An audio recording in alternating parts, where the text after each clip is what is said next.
Gracias, Judy. Buenos días. ¿Me escuchan todos? Sí, te escuchamos, Bien. pero no te vemos todavía.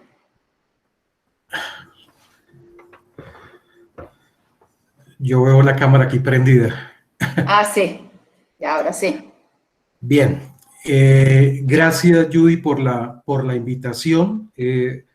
A ustedes, pues, como siempre, es un placer poder compartir con un auditorio experiencias, sobre todo porque en estos temas, cuando uno lleva, digamos, en este batallar casi 34 años en los temas de seguridad pública y en los temas de seguridad privada, pues ya ustedes podrán imaginar todo lo que uno puede encontrarse.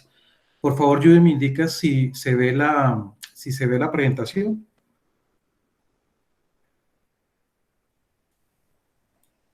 Se ve, Carlos, se ve. Ok. Bien, entonces, hace unos 4 años el Banco Mundial estuvo en Colombia haciendo una auditoría del cumplimiento que se tenían en nuestro país sobre esos compromisos adquiridos a nivel internacional con referencia a la lucha contra el lavado de activos y financiación del terrorismo. Desde el punto de vista del análisis, pues se hablaba que íbamos digamos, en una tasa media alta, es decir, estábamos en un constante crecimiento. A diferencia de Panamá, Colombia tiene 13 sectores vigilados independientes. Eso también es un problema porque cada sector, digamos que tiene también sus vigilados.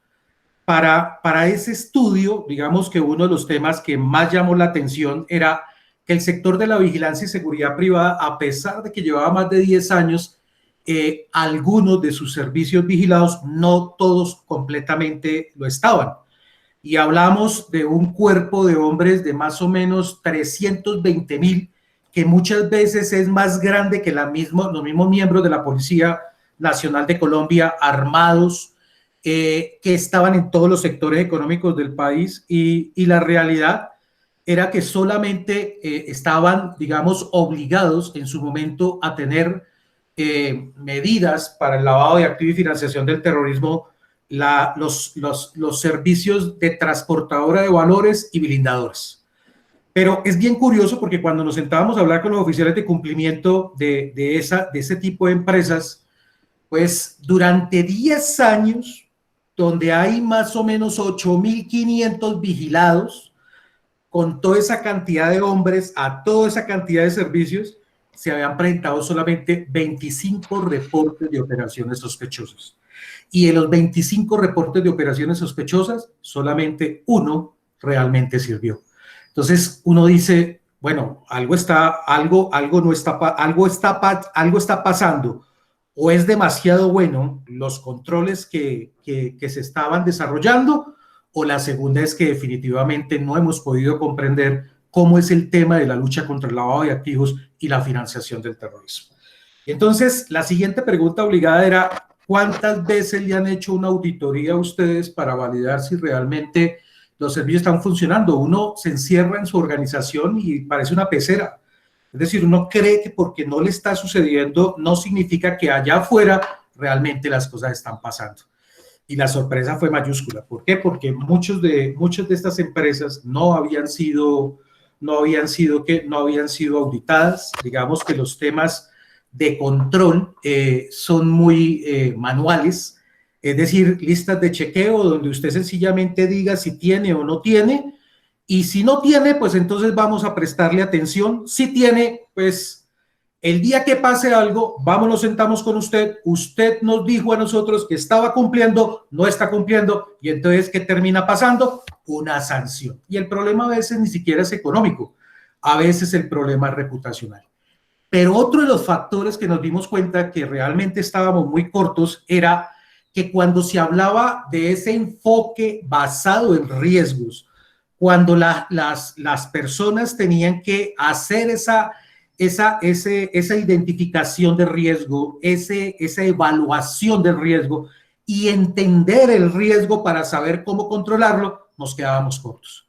Muchas de las organizaciones ni siquiera habían visto que era una tipología.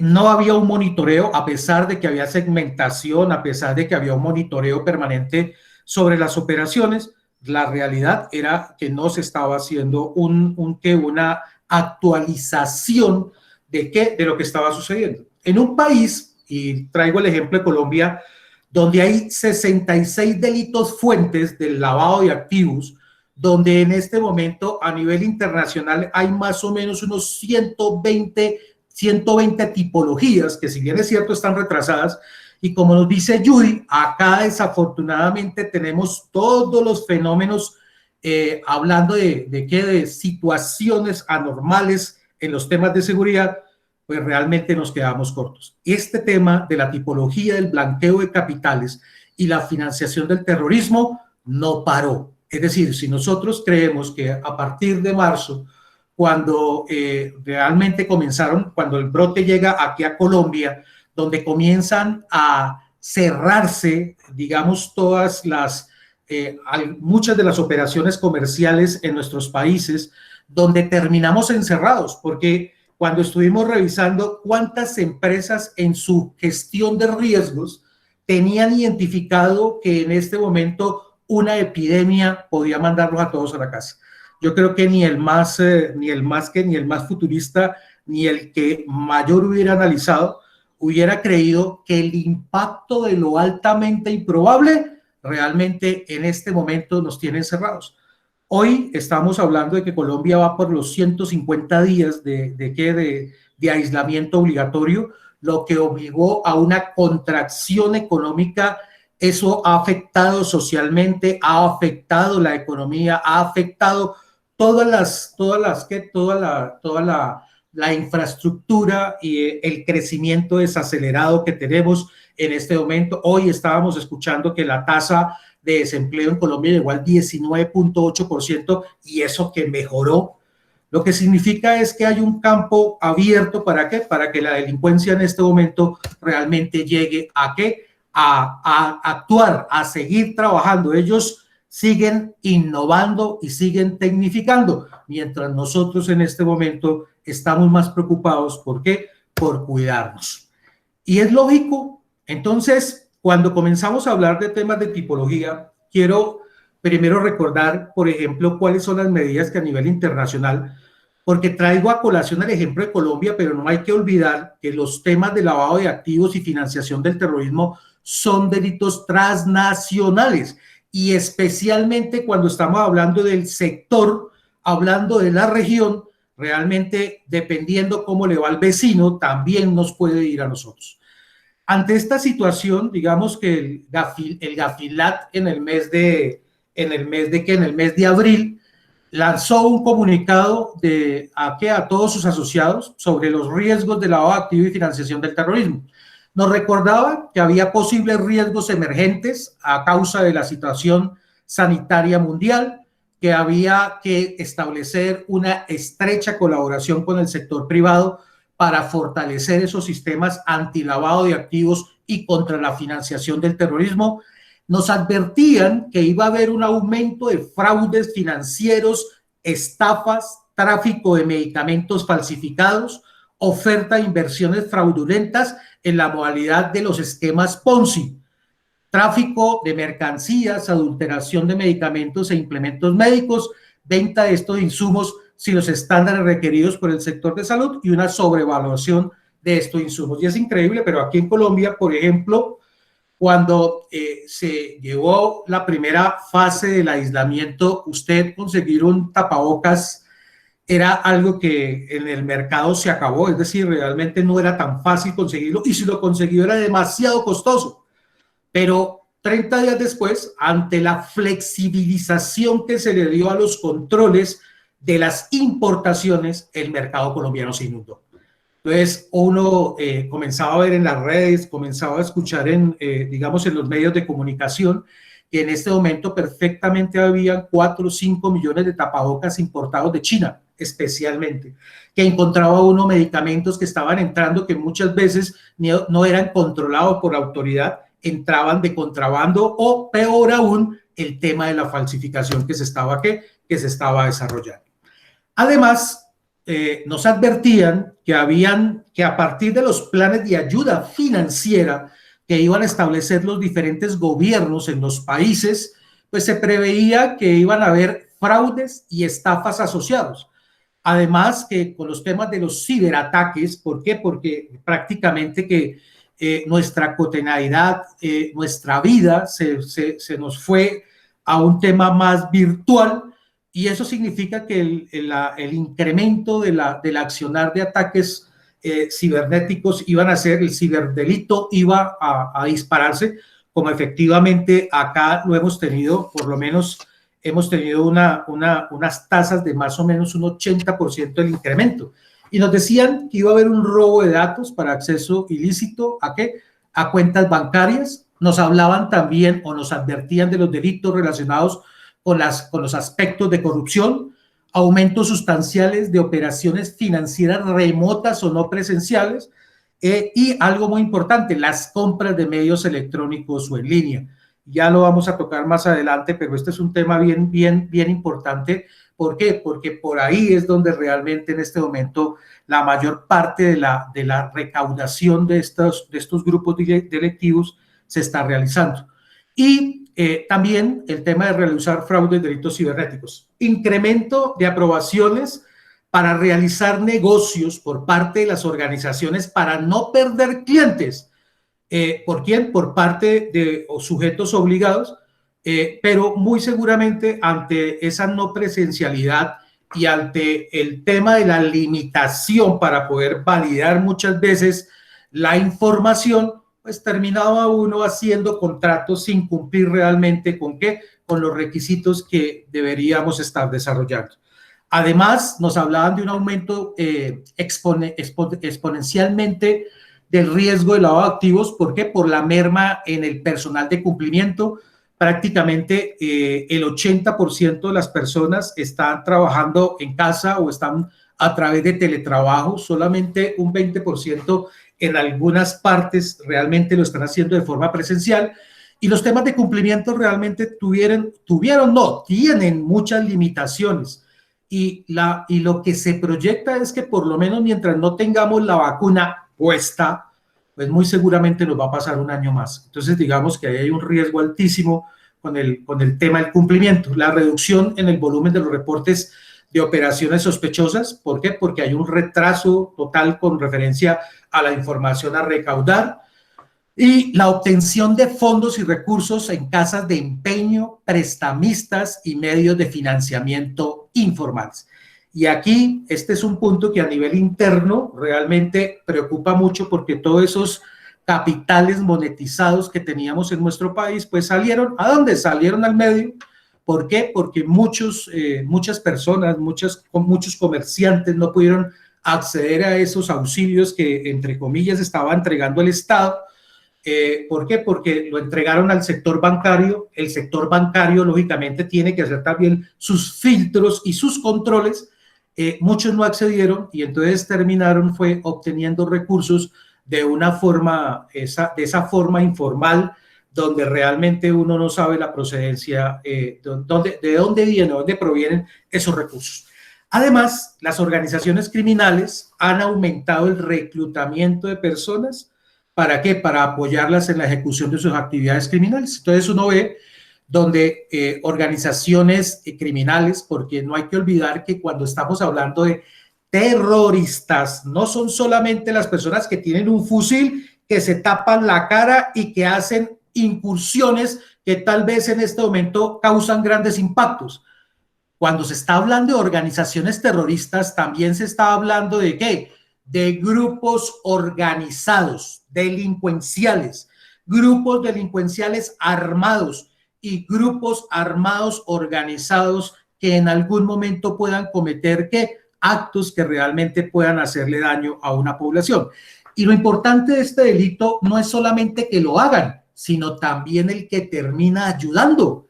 Y muchas veces uno cree que como yo no lo tengo, como yo no estoy, entonces yo no lo estoy cumpliendo. Y no se les olvide que hoy en día este tema no es solamente presencial. El solo hecho de usted ser usado en este momento le puede causar problemas desde el punto de vista legal, desde el punto de vista reputacional, que termina dando unos impactos muy altos a las organizaciones.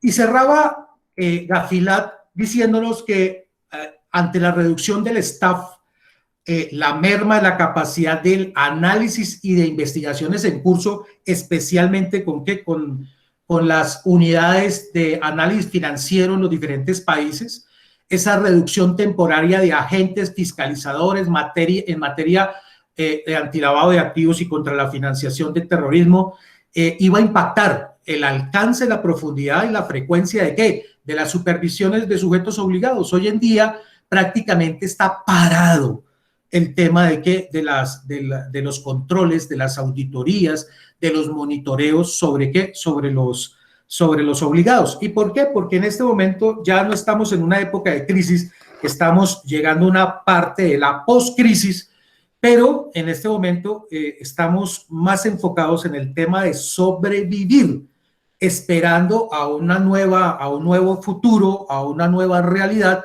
para saber qué iba a pasar. Esto también ha llevado al mal uso y abuso de organizaciones sin fines de lucro, por donde se han canalizado recursos que han llegado del exterior o recursos propios del mismo Estado para la distribución, y sobre todo que hay un reto para asegurar que los oficiales de cumplimiento estén cumpliendo con las obligaciones antilavado de activos y contra la financiación del terrorismo. También estuvimos mirando los temas que tenían que ver con el informe del Foro Económico Mundial para digamos, en los temas de pospandemia, y en este momento, pues ellos han hecho un análisis a 18 meses, donde nos están indicando que vamos a tener un riesgo económico en un 41.35% es el estimado, un riesgo tecnológico en un porcentaje del 20.83%, un riesgo geopolítico del 19.96%, un riesgo social del 18.01% y riesgos ambientales en un 11.04%. Y no lo dividieron, entre los cuales lo que más nos ha llamado la atención está enfocado en los ciberataques debido a los cambios de patrones de trabajo. Entonces, estábamos viendo cómo empresas, organizaciones importadoras y exportadoras, como han tenido que mover todo a través de la parte virtual, han sido objeto de ataques. ¿Para qué? Para que los delincuentes puedan realizar lo que se llama acá contrabando técnico. Es decir, utilizar las informaciones de las organizaciones. ¿Para qué? Para poder validar las importaciones que estaban trayendo. También tenemos una explotación de la crisis del COVID-19 para ventajas geopolíticas, y eso lo estamos viendo, y ya comenzó el tema, por ejemplo, de la batalla por la obtención de una vacuna. Esto va a tener unas repercusiones y unas reorganizaciones a nivel mundial, y eso de una u otra forma afecta nuestra situación. Restricciones más estrictas sobre el movimiento fronterizo, prácticamente siguen cerradas las fronteras, pero eso no significa que el tema de los pasos ilegales haya terminado. Entonces, lo que pasa es, ¿qué va a suceder cuando se abran las fronteras nuevamente? Si aún con restricciones está sucediendo, ¿qué va a pasar cuando las abran? La asistencia sanitaria se vuelve prohibitivamente costosa. El colapso de los sistemas nacionales de seguridad social se han comenzado a reflejar. Eso que llaman los famosos picos se están dando muchas veces. ¿Por qué? Por la necesidad que tienen las personas de salir, o que tenemos, ¿para qué? Para poder subsistir. Y esto realmente ha llevado a unos incrementos. Ayer mirábamos en Colombia, llegamos a una tasa de 365 personas fallecidas en un día y más de 10.000 personas contagiadas en un solo día. ¿Eso qué significa? Que realmente los temas de colapsos a nivel de la parte sanitaria es algo que se va a venir. ¿Por qué? Porque esto no va a parar hasta que realmente esté controlado, haya desaparecido la pandemia. También tenemos un nuevo aumento de la desigualdad. Aquí comenzó a reflejarse realmente no la falta de equidad, sino la desigualdad que comienza a reflejarse en nuestra sociedad. Una salida masiva de capitales y desaceleración de la inversión extranjera que también se ha visto reflejada en los diferentes países, una interrupción de las cadenas de suministro a nivel mundial, unos altos niveles de desempleo y aumento de la bancarrota ¿de qué? De las organizaciones. Cuando uno mira en los planes de continuidad de negocio, pues muchas veces una cosa fue imaginarse o prepararse para cerrar un negocio en un día, 2 días, 8 días, pero uno nunca se imaginó cerrar un negocio por más de 150 días. Y lo peor, la incertidumbre económica y legal, porque no sabemos la realidad cuándo va realmente a pasar. También estuvimos revisando el índice antilavado del Comité Gubernativo de Basilea para el año 2020, donde nos habla en general que hay una calificación deficiente de la lucha contra el lavado de activos y financiación del terrorismo a nivel general. Y nos dicen que muchos países pueden tener sistemas sólidos, pero en la práctica no están funcionando.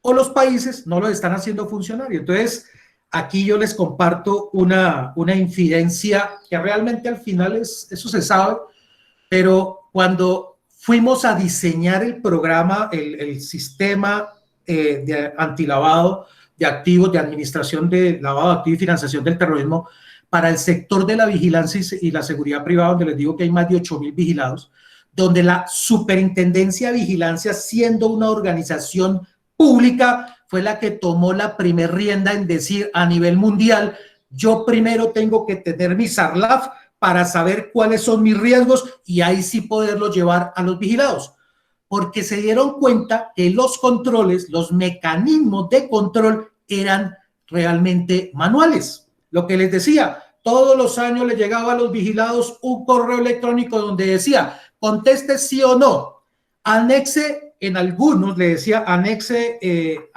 evidencias. Y entonces, así era el control. ¿Cómo así? ¿Eso era el control? Sí, no, es que no hay forma de poderlo hacer, Carlos, porque no tenemos un sistema automático para...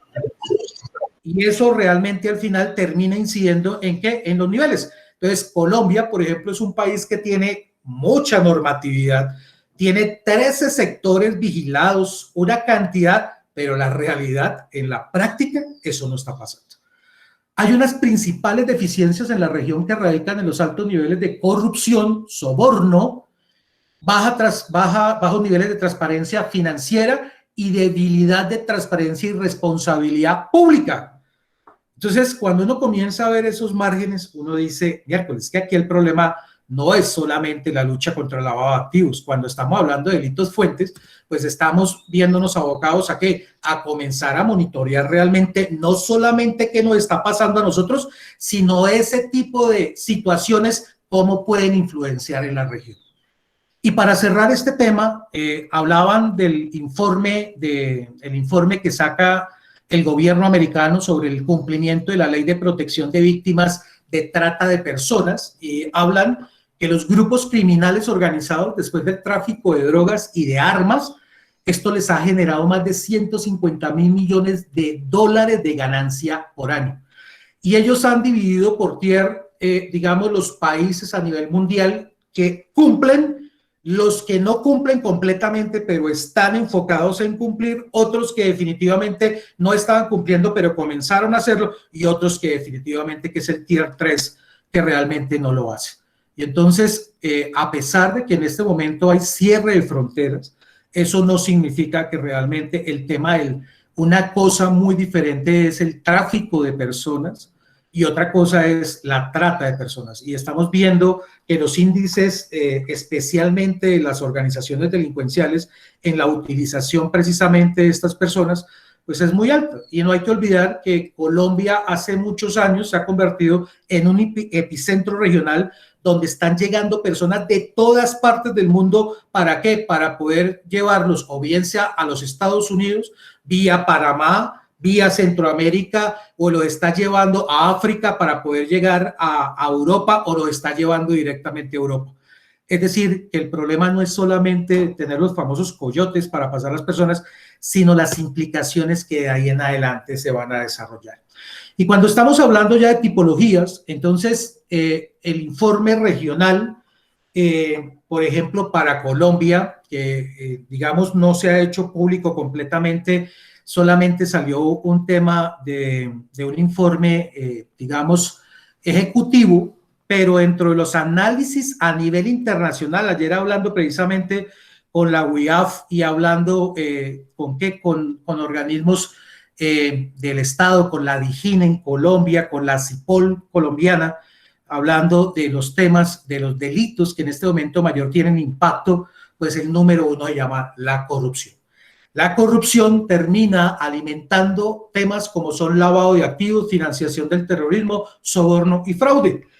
Y cuando se habla de tipología, se habla de fraccionamiento de contratos para la adquisición de productos, que cuando dentro de las medidas que se toman a nivel interno se dice toda la parte política o todos los organismos gubernamentales deberán comenzar a ¿qué? A buscar el beneficio de las personas que tienen y comenzar los contratos. En este momento hay 3.600 investigaciones por parte de las organizaciones de control del Estado, pero eso no significa que los recursos ya se perdieron, eso no significa de que mañana, porque una cosa es anunciar una investigación y otra cosa es que realmente llegue a feliz término. Aquí se ha quedado realmente solamente a veces, digamos que tenemos un par de casos donde dos gobernadores en este momento tienen medida de aseguramiento por parte de la Fiscalía y que ha sido avalado a través de un juez de control de garantías, pero los recursos se perdieron y los recursos que se perdieron, que no son pocos, tienen que terminar en alguna parte. ¿Para qué? Para poder regresar. Ahora, no hay que olvidar que aquí tenemos un problema bárbaro, no sé si en Panamá ha alcanzado a llegar, pero el tema de las campañas políticas se alimentan precisamente ¿con qué? Con recursos de muchas personas que cuando ellos llegan, pues lógicamente tienen que ver retribuido. Y entonces esta fue la oportunidad perfecta, ¿para qué? Para a través de los contratos que se estaba haciendo con temas de alimentación, con los temas que tienen que ver con medicamentos, con productos para la parte sanitaria, fue donde comenzó el primer desfogue. Y es increíble, pero a veces cuando se estaba haciendo el análisis, a las personas les da más miedo el tema de la corrupción que no el tema del COVID-19. Entonces, el tema de la corrupción es el top en este momento de lo que se está desarrollando. ¿Por qué? Porque precisamente hay unas habilitaciones y unos controles muy bajos con referencia a estas salidas. Sí, que esto lo vamos a ver reflejados en el próximo año cuando comiencen la nueva normalización y que comiencen las investigaciones, pero eso no significa, señores, que la corrupción se haya acabado. Por el contrario, se disparó. Hablan de desvío de fondos para financiamiento de campañas con el uso de redes de organizaciones no gubernamentales. Hemos tenido casos especiales acá en el Chocó, frontera con Panamá, donde se desviaron recursos precisamente para que a través de una ONG fueron más o menos unos casi 4.000 millones de pesos, donde se hablaba que era precisamente para qué, para campañas de información con los temas del COVID-19. El gobernador terminó preso, terminó detenido por parte de la justicia, pero el dinero se fue. Y así está pasando en muchos lugares. Y el dinero, la realidad, no es que esté guardado debajo de una cama o esté guardado en un colchón. La plata en este momento tiene que estar en el medio y muy seguramente está fraccionada. ¿Para qué? Para evitar que en este momento las autoridades la puedan realmente captar. Tenemos una tipología que son empresas fachadas, adulteración de medicamentos y falsificación de documentos. Entonces, acá se ha comenzado a ver temas donde, por ejemplo, los temas de las pruebas, ante la alta demanda de las pruebas y la ineficiencia del sector salud, ¿para qué? Para entregar resultados de esas pruebas, pues muchas veces la gente se ha abocado a tener que buscarlas de forma particular. Y sobre todo cuando nos mandaron a hacer planes de prevención, a hacer protocolos de bioseguridad y preparar, pues, ¿qué tuvimos que hacer los empresarios? Salir a buscar pruebas, ¿para qué? Para poderlas implementar dentro de nuestras organizaciones. Y aquí comenzó también el tema de la falsificación. Se prevé que cuando salga la vacuna, créanme que antes de que salga la vacuna, muy seguramente ya la tenemos en nuestro medio. ¿Y el problema cuál es? El problema es que la realidad está enfocado en que muchas veces nosotros creemos que eso no tiene un impacto. ¿Por qué? Porque es que la vacuna puede estar costando, lo que hablaban, entre 4, 5, 6, 7 euros, pero eso no significa que en volumen eso se convierta realmente en un impacto más alto. El segundo tema que tenemos en este momento de incidencia dentro de las tipologías que se están desarrollando es el lavado de activo proveniente de ¿qué? Narcotráfico, ¿a través de qué? De las redes transnacionales. Y aquí me quiero detener porque ya, digamos, hace años estábamos, digamos, identificando que el narcotraficante sacaba su alijo, sacaba su producto, lo mandaba al exterior, recaudaba el dinero lo bajaba o lo traía al país, lo podía hacer a través de precisamente la cadena de suministros o también lo podía hacer a través de ¿qué? De los temas bancarios. Claro, era mucho más difícil porque el sector bancario ya tiene una experiencia y una forma más fácil de poder identificarlo, pero eso no significa que no se haga. Y el cambio se da es porque ya en este momento el narcotraficante envía su producto, el recaudo o el pago de esa operación se queda en el exterior, los grupos de contrabandistas recogen esos dineros, se encargan de la compra de bienes y los traen, los importan al país. Y entonces los compran en Asia, los compran en Estados Unidos, los pueden comprar Centroamérica, Suramérica, y entonces los traen. ¿Pueden traerlo desde el punto de vista legal? Sí, 1 de 3, porque los otros 3 los entran a través de ¿qué? De la modalidad de contrabando. Muchas veces contrabando abierto, que pasa por la cara de las autoridades, que sale por la puerta de los puertos, pero que a partir de los sobornos, pues realmente cumplen con su deber. Y como tienen la información de las empresas que legalmente lo han hecho, pues se puede facilitar el tema del contrabando técnico. Entonces, en este momento tenemos inundado nuestro medio. ¿Por qué? Con temas de productos de contrabando, y aquí llegan y aquí se encargan de distribuirlo, se encargan de monetizarlo. Y cuando les decía que en este momento se utilizan, por ejemplo, lo que tiene que ver con la parte de los medios, de las redes, especialmente, nosotros terminamos comprando productos de contrabando sin quererlo. Y sin quererlo estamos cometiendo un delito que es delito fuente de lavado de activos, que se llama facilitación de ¿qué? De contrabando. Nosotros compramos nuestro producto, nos llega a nuestra casa, nos llega la factura, pero nunca nos llega el manifiesto de importación donde nos diga que realmente fue importado legalmente.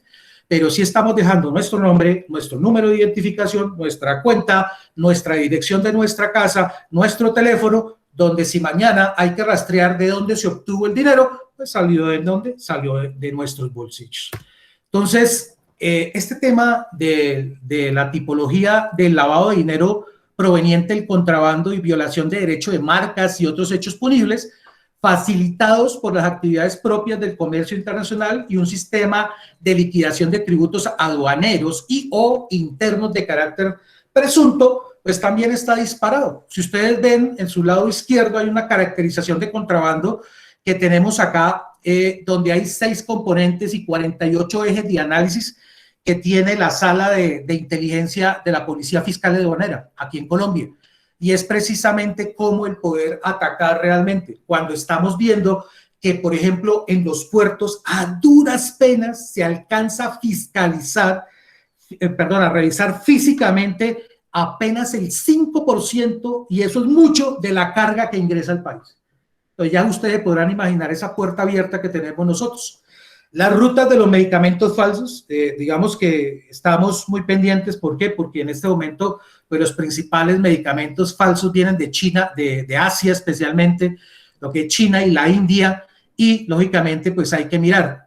Colombia, por ejemplo, tiene unos temas de perfilación en los temas de importación, y entonces todo contenedor que viene de Asia, especialmente de China, es inspeccionado. Entonces, ¿qué están haciendo los delincuentes? Están triangulando. Entonces, los están mandando a México, los están mandando a Panamá, los están mandando al Perú, y desde ahí comienzan nuevamente a hacer la exportación. ¿Para qué? Para evitar precisamente los controles. Pero eso no significa que los medicamentos falsos en este momento no nos van a llegar. Nos van a llegar y nos van a llegar más rápido de lo que ustedes se imaginan. El tema del oro, el transporte clandestino del oro, metales preciosos, también ha sido un problema. Imagínense que en Colombia durante los últimos 2 años hemos tenido un flujo de personas desplazadas de Venezuela, personas que buscando un mejor futuro han pasado por Colombia para diferentes países. Pero fue bien curioso cómo en uno de esos pasos que hacen las personas a través de las fronteras, de los pasos autorizados, en una disputa, en una pelea que habían 2 personas, cuando llegaron la policía precisamente a intervenir, pues la sorpresa que se llevaron fue mayúscula cuando se dieron cuenta que estaban peleando porque uno acusaba al otro de que le había hurtado. ¿Y le había hurtado qué? Lingotes de oro. ¿Cómo así que lingotes de oro? Sí, resulta que Venezuela, precisamente por los temas de controles que tiene, el hecho de poder sacar y poder vender todos esos metales preciosos que tiene allá, como es el oro, como es el coltán, como es diferentes elementos, pues resulta que comenzaron a mandárnoslos con esas personas para que llegara al mercado colombiano y a partir del mercado colombiano se pudiera, ¿qué? Se pudiera distribuir, se pudiera sacar del país, poderlo vender. Y ni hablar del tema de la explotación que tenemos nosotros acá. Hace años llegaba la persona del grupo armado organizado o de los famosos GAO o los famosos grupos armados organizados residuales, que es lo que nos ha quedado de la extinta guerrilla de las FARC. Y en este momento ellos llegaban, le compraban al barequero, a la persona que buscaba el oro de una forma artesanal, luego terminó pagándole lo que él quería. Si no lo hacía, pues lo asesinaba a su familia, lo desplazaba y luego tomó el control de las áreas y entonces se dio cuenta que no solamente era donde se practicaba la parte de la búsqueda artesanal de los metales preciosos, especialmente el oro, sino que tocaba también buscar otros lugares y entonces comenzó el tema de la minería ilegal, la explotación. Y ese oro está saliendo por las fronteras, sigue saliendo. El tema del COVID no lo ha parado. Escuchamos todavía cómo en este momento en las áreas mineras se recolecta el tema del oro. Y a pesar de que el sector tiene controles de lavado de activos, en la práctica no se están desarrollando, cumpliendo. El tema de la financiación del terrorismo a partir de la explotación del oro, pues también es marcado, pero aquí también quiero traer a colación, por ejemplo, el escenario de lo que nos pasó desafortunadamente en nuestra Escuela de Cadetes de Policía General Santander, donde desafortunadamente el año pasado, en el mes de enero, explotó un carro bomba y asesinó 22 cadetes que estaban en este momento formándose, estudiantes. Y sencillamente cuando uno hace la trazabilidad ve que los recursos para patrocinar ese atentado venían de Venezuela, así lo han confirmado las autoridades. Se hizo a través de una empresa que supuestamente vendía quesos. Ellos se encargaron de hacer todo el ciclo para el lavado del dinero. Esos recursos fueron proporcionados para comprar el carro, para alquilar el lugar donde se guardó el carro durante un mes, para comprar los explosivos, para desplazar a las personas. Y lo más interesante es que usted puede haber detectado una empresa que traía desde Arauca a Bogotá quesos, donde en Bogotá, en los que conocen Bogotá, en la sabana, pues es el lugar donde están los hatos lecheros y donde más se saca. Pero prácticamente para nadie fue algo sospechoso, pero fue una empresa que comenzó siendo una fachada, pero la fachada resultó siendo tan buena que al final la volvieron real. Y mire cómo negocios, y a partir del COVID-19, con la recomposición que van a tener las empresas, pues vamos a ver muy marcado realmente que en este escenario se da. Ahora, eso es a nivel local. Eso no significa que de afuera para acá realmente en este momento nos vayan a traer o nos traigan los recursos para seguir con las actividades. 3.600 ataques terroristas hemos tenido nosotros en nuestro país, desafortunadamente. Fantástico ustedes que todavía no lo han vivido, pero mucha atención porque el hecho de que acá realmente sea el centro, no significa que a nivel regional en algún momento eso se pueda dar. Ojalá nunca llegue a pasar, pero una de las formas de atacar el terrorismo es acabándole la financiación. Y muchas veces nosotros le prestamos más atención al tema del lavado de activos y no comprendemos realmente la magnitud de lo que es un financiamiento del terrorismo.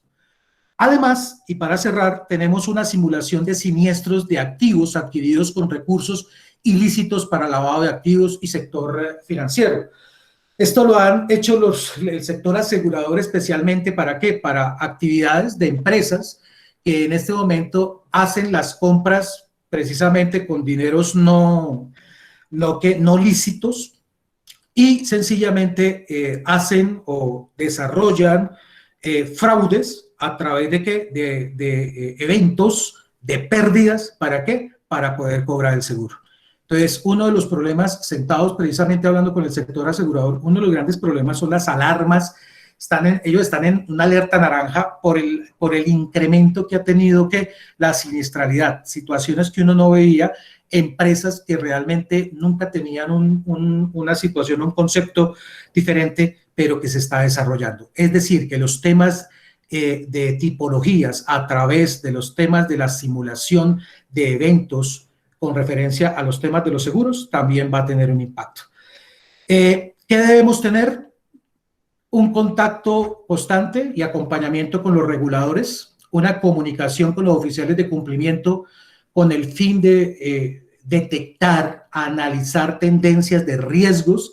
¿Para qué? Para establecer medidas para mitigarlas, estrategias para poderlas controlar, emitir comunicados públicos alertando a las personas sobre las potenciales amenazas y las prácticas abusivas que pueden ser aprovechadas por esas organizaciones delincuenciales, fortalecer las aplicaciones de los enfoques basados en riesgo y la supervisión antilavado de activos y financiación del terrorismo, fomentar aplicaciones del enfoque basado en riesgos, simplificando medidas, ¿sí? Pero realmente hay que hacer un uso responsable de los servicios digitales financieros y no financieros, y sobre todo que hay que hacer un monitoreo más estrecho a los accesos a dichos servicios y a las medidas de prevención.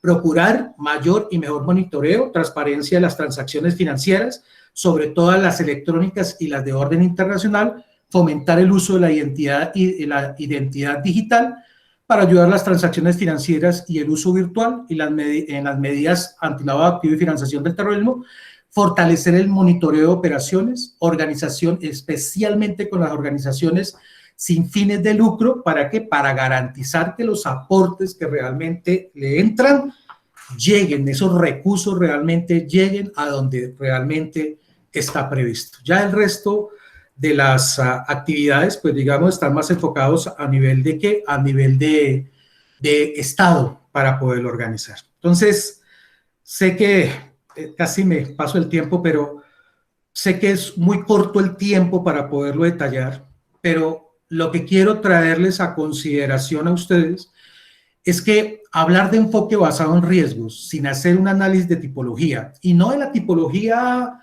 que solamente nos ha entregado Gafi, Gafilat, que los informes regionales, que el último informe regional lo tenemos del 2018 de Ecuador, 2019 de Colombia, pero es que todos los días va cambiando, y con lo que acaba de pasar con el tema del COVID-19, muy seguramente van a rediseñarse, van a ajustarse, como nos decía la doctora Judy, esas tipologías, y muy seguramente van a emerger situaciones que ya, entre comillas, creíamos que estaban olvidadas y que muy seguramente se puede dar.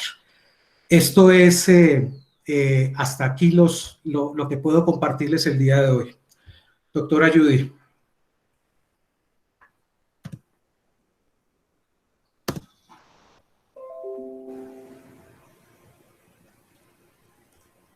Gracias, Carlos. Gracias por esta completa presentación sobre este flagelo que nos está atacando y que no es nuevo, es desde hace bastante tiempo.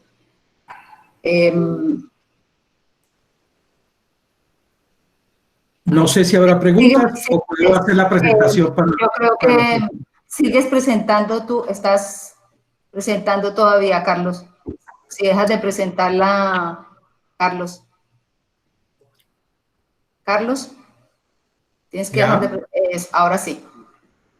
Las Bien. preguntas, algunas las enviaron al correo y otras les pedí que las colocaran en el chat. Sí, si Entonces quieres, vamos, un par de empezamos, preguntas. Ujú. empezamos la segunda parte, si te parece. Bien, ok. Entonces, señores, para esta segunda parte hemos preparado un tema bien contingente y transversal, y se trata de que la desigualdad y discriminación que sufren las mujeres de todos los países del mundo. Los resultados del Barómetro Global de la Corrupción 2019 muestran que la corrupción afecta a las mujeres en mayor medida. Además, cada día deben enfrentarse a situaciones de violencias, abusos y tratos desigual, tanto en el hogar como en el entorno de trabajo y en sus comunidades. También se niegan oportunidades para qué, para aprender, obtener ingresos, hacer oír su voz y liderar. Todo lo anterior se ve agravado en medio de una pandemia en la que la realidad nos está mostrando que las mujeres son las más impactadas. Para ello, les quiero compartir la presencia de nuestra organizadora, la doctora Judy Tunjano, quien nos ha preparado una conferencia sobre el género y corrupción, un importante tema que nos atañe a todos como sociedad. Es nuestro deber conocer y visibilizar esta problemática. ¿Para qué? Para poder generar propuestas de trabajo desde cada uno de nuestros espacios. Judy es abogada colombiana y chilena, máster en Derecho en Derecho de Empresa, y también es Compliance. Está certificada en la ISO 31000, 19600 y fue elegida en el año 2015 en Chile como la mejor abogada en el área de fusiones, adquisiciones y gobierno corporativo por la revista británica Chambers and Partners.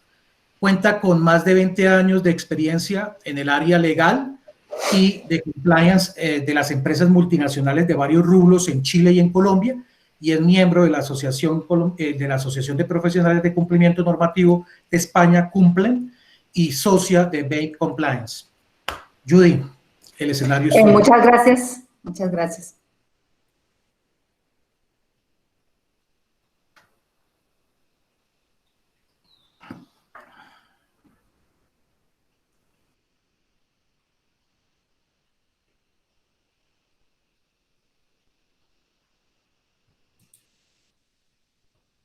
¿Se está viendo ya la presentación? Sí, señora. Perfecto. Sí.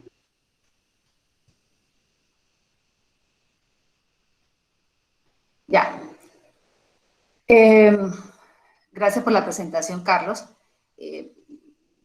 La corrupción y sus impactos negativos pues se manifiestan en el crecimiento económico y el desarrollo de los países. Su presencia se asocia con bajos niveles de inversión económica y de inequidad y de pobreza, ¿no? Si bien impacta en toda la sociedad, las mujeres y las niñas se consideran las más afectadas, entre otras razones porque representan la mayor proporción de población en situación de pobreza y vulnerabilidad. Junto con ello, existen otras formas que las afectan especialmente a ellas y que no son visibles en las estrategias anticorrupción de los estados, como lo es la extorsión sexual. Para acceder a estos servicios, una forma de soborno o cohecho en el que la moneda de cambio no es el dinero, sino es el favor sexual. La igualdad de género se aprecia en términos de visibilidad, de empoderamiento y participación de ambos sexos en todos los ámbitos de la vida, tanto pública como privada. Pero se trata de una igualdad sustantiva, es decir, que no basta con brindar igualdad de oportunidades, sino que hay que garantizar igualdad de acceso a las oportunidades e igualdad de resultados. El objetivo principal de esta presentación es realizarles una aproximación a la relación entre corrupción y género, particularmente a los impactos diferenciados que la corrupción trae a las mujeres en América Latina y cómo este flagelo agrava su situación de vulnerabilidad y es un obstáculo para la igualdad de género, principalmente en relación a acceso a los servicios básicos, a niveles de pobreza, a participación política, a participación económica, a niveles de liderazgo. a partir de esta realidad que viene sucediendo con las mujeres y las niñas en la región, contextualizar cómo la pandemia ha agravado la situación en ellas. Para concluir, presentaremos el oscuro panorama de la corrupción en América Latina y cuáles son las alternativas que presentan los organismos multilaterales para tratar de frenar esta otra pandemia que estamos viviendo. Los invito pues a participar de este contingente tema que nos interesa y afecta a todos de manera transversal. La igualdad de género no es un tema solo de mujeres. Lograrla se traduce en más oportunidades y progreso para todos, pues de acuerdo con estudios que ha hecho la CEPAL, si la mujer tuviera una mayor representación, sobre todo en la agenda económica, pues se disminuirían los niveles de pobreza y también habría un mejor vivir para todos. Este no es un tema nuevo. Desde hace bastante tiempo ha habido un creciente interés en conocer y entender la corrupción como un fenómeno complejo, multicausal y multidimensional, por lo que hay iniciativas de varios organismos multilaterales, la CEPAL, la ONU, el Foro Económico Mundial. Todos estos organismos internacionales se han preocupado de esta problemática que es transversal y es en el mundo entero.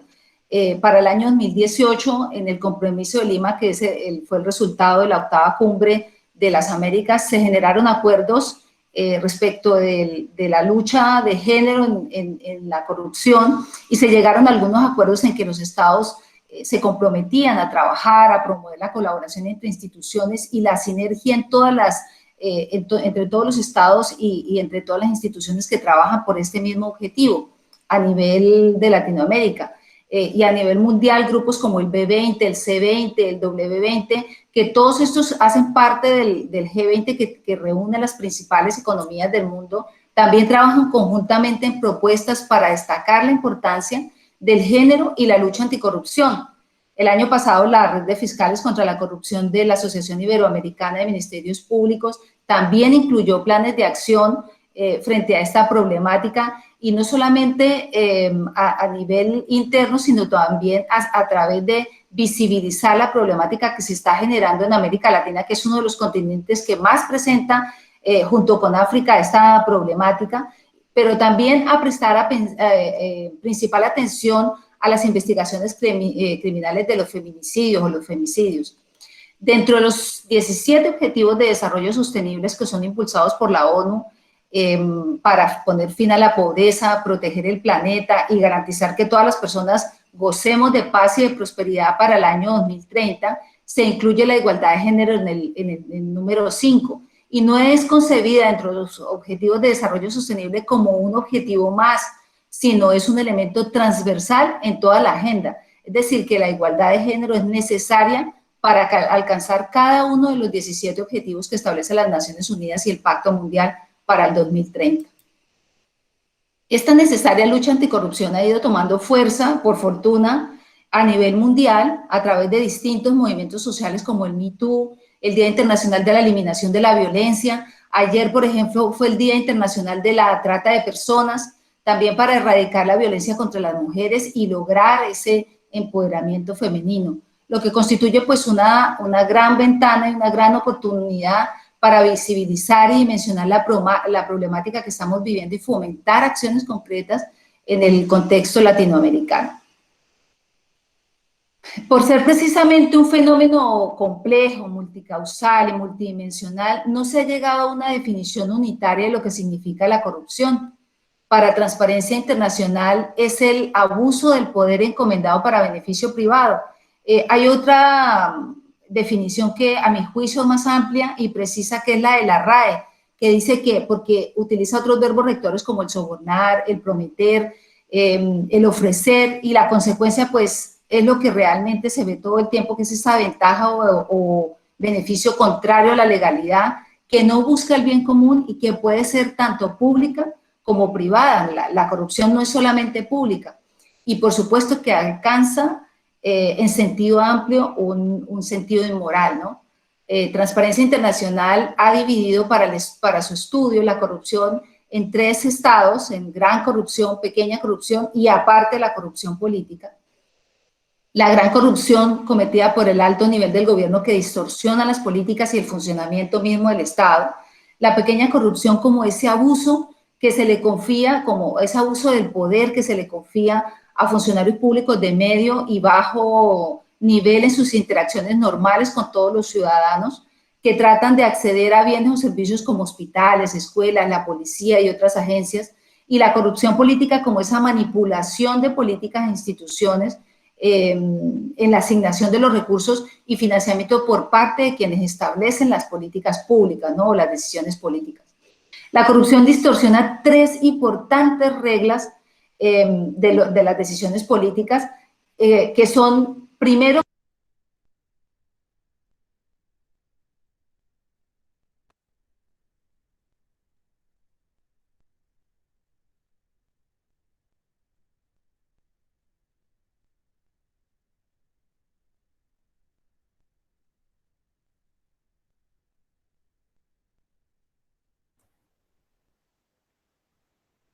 Judy, no te estamos escuchando.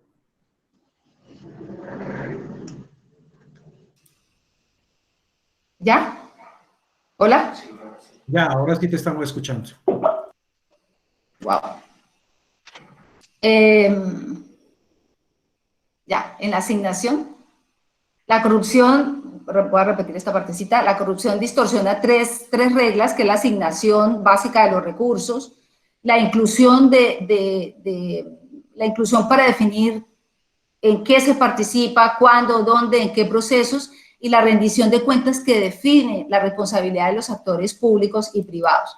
Para medir o para estudiar la corrupción en el mundo, existen varios estudios, entrevistas y encuestas que analizan y estudian la corrupción a nivel latinoamericano o a nivel mundial.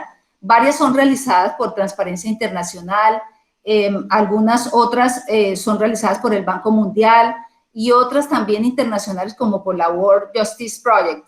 En este caso vamos a hablar de dos importantes encuestas que se hacen. La primera es el índice de transparencia, el índice de porcentaje de la corrupción que hace Transparencia Internacional desde el año 1995 y que mide la corrupción en el sector público en el mundo y la hace a través de encuestas a expertos anticorrupción, a empresarios, académicos. Y por otro lado está el Barómetro Global de la Corrupción, que también la hace Transparencia Internacional y que mide el grado de corrupción en distintos países. También hace las consultas a estos académicos, empresarios, a estos conocedores de la corrupción, pero tiene un ingrediente importante y es que participa de esta encuesta a la opinión pública en general, es decir, que es mucho más amplia la encuesta o el informe que presenta. Respecto al índice de percepción de la corrupción del año 2019, calificó el sector público de 180 países en una escala de 0 a 100, donde 0 significa corrupción elevada y 100 significa sin corrupción. En los resultados del 2019, el promedio de la región de Latinoamérica llegó a tan solo 43 puntos. Lo que demuestran los datos, las conclusiones, es que la mayoría de los países todavía son incapaces de reducir de forma efectiva la corrupción en el sector público. Los países con las más altas puntuaciones casi siempre son los mismos: Nueva Zelanda, Dinamarca, Finlandia, Singapur, Suecia. Todos estos tienen 85 o más puntos. Son países que normalmente salen bien calificados siempre en todas las encuestas y en todas las evaluaciones que se les hacen. Dentro de las regiones vemos que Europa Occidental tiene la mejor puntuación con 66 puntos, pero ojo, igual es una puntuación baja, porque acordémonos que es sobre 100. Y la más baja pues está Oriente Medio y África, ¿no? que tienen bastante problemas, no solamente de corrupción. Para el año 2019 la investigación destaca la relación entre política, dinero y corrupción, es un punto que hablaba Carlos en su presentación precisamente. Los resultados muestran que los países en que las regulaciones de financiación electoral se cumplen a cabalidad o de manera amplia, sistemática, tienen promedios de 70 puntos y más en la evaluación de la percepción de la corrupción, mientras que nuestros países o otros países que no tienen regulaciones, que no existen o que se cumplen de manera eficiente, pues no salimos de las puntuaciones de 34 o 35 puntos. Por ello cobra relevancia las palabras de la directora ejecutiva de Transparencia Internacional cuando entregó el informe, que decía que para poder acabar con la corrupción debía acabarse con la relación que había entre política y grandes flujos de dinero. Por otra parte, respecto de América Latina, el índice de corrupción, como les comentaba, tiene solamente 43 puntos. Ningún país salió bien evaluado. Si bien Canadá es el país con mayor puntuación con 77 puntos, perdió 4 puntos con relación al 2018 y lleva 12 puntos perdidos desde el año 2012. Es decir que si bien es el país mejor calificado, no es que lo esté haciendo muy bien. La posición más baja pues está Venezuela con 16 puntos, que es además uno de los 5 países con menor puntuación a escala global. El informe remarca 2 casos importantes, Estados Unidos y Brasil, con la menor calificación desde el año 2012, Estados Unidos con 69 puntos y Brasil con 35. Está en observación, o Transparencia Internacional lo señala como 2 casos importantes porque desde el año 2012 vienen en una caída sostenida hasta este año que lleva la calificación más baja. En América Latina pues no hay mayores sorpresas, aparece Uruguay y Chile con 71 y 67 puntos como los países menos corruptos de la región y como los más corruptos Venezuela, Nicaragua y Honduras, que pues tampoco no es una gran novedad, ¿no? Respecto de Colombia y Panamá, Panamá cuenta con una calificación de 36 puntos, ocupa el rango 101 entre los 180 países. Panamá perdió 1 punto con respecto al 2018 y 8 puntos en el rango mundial. En cuanto a Colombia, con 37 puntos sobre 100, se ubica en el puesto 96 entre 180 países, mejoró 3 puestos con relación al año 2018, pero no ha logrado una mejora significativa en el puntaje, puesto que se mantiene entre el puesto 36 o 37 del año 2012. Es un estancamiento generalizado en la corrupción que tiene América Latina y por eso Transparencia Internacional señala que uno de los aspectos fundamentales para salir de ese estancamiento es continuar el empoderamiento de las organizaciones civiles, que son aquellas que se encargan de vigilar, de supervisar, de denunciar, también proporcionar protección a los denunciantes que se atreven a denunciar estos actos de corrupción nacionales y transnacionales. La percepción de la corrupción es fuertemente afectada cuando no se sancionan de manera efectiva sanciones de abuso de poder y desviación de recursos públicos. Por ejemplo, en algunos países de Latinoamérica no se han evidenciado condenas por el caso de Odebrecht y esto pues desincentiva la denuncia. Como lo comentábamos, el Barómetro Global de la Corrupción es mucho más amplio en cuanto a su espectro de entrevistas, porque también hace entrevistas a la opinión pública en general, a la ciudadanía en general. Se realiza en 19 países de la región a 17.000 personas mayores de 18 años. Los resultados revelan que las mujeres son más propensas a pagar sobornos por servicios de salud y educación, mientras que los hombres son más propensos a pagar sobornos a la policía, a los servicios básicos, por no tener documentos de identidad. El 56% de las personas en Colombia y el 52% en Panamá sostienen que la corrupción aumentó en los últimos 12 meses. El promedio regional es del 53% y solo el 16% cree que bajó la corrupción. En cuanto al fraude electoral, 1 de cada 4 personas en la región aceptó que pagó o que recibió algún tipo de soborno a cambio de su voto. Vemos que México encabeza el ranking de los sobornos por compra de votos con el 50%. En lo que se refiere a Colombia, el 40% de las personas aceptó haber vendido su voto. La compra de votos en Colombia se da generalmente en estas zonas en donde el acceso a los bienes y servicios es muy limitado o controlado por líderes políticos tradicionales. Recordemos también que en Colombia incluso se dan las técnicas del miedo para obtener los votos. El informe señala que en Panamá el 23% de las personas aceptaron haber recibido algún tipo de soborno por su voto. Según los expertos, estos resultados pueden estar marcados por escándalos que salieron a la luz pública, en donde presuntamente entre el 2017 y 2019 algunos legisladores utilizaron fondos públicos para promover algunos candidatos específicos. Es la primera vez que el Barómetro Global de la Corrupción destaca la incidencia de la extorsión sexual en la corrupción, el sextortion. Una abrumadora mayoría del 71% señaló que conoce que la extorsión sexual se da para obtener beneficios públicos y 1 de cada 5 personas la experimentó.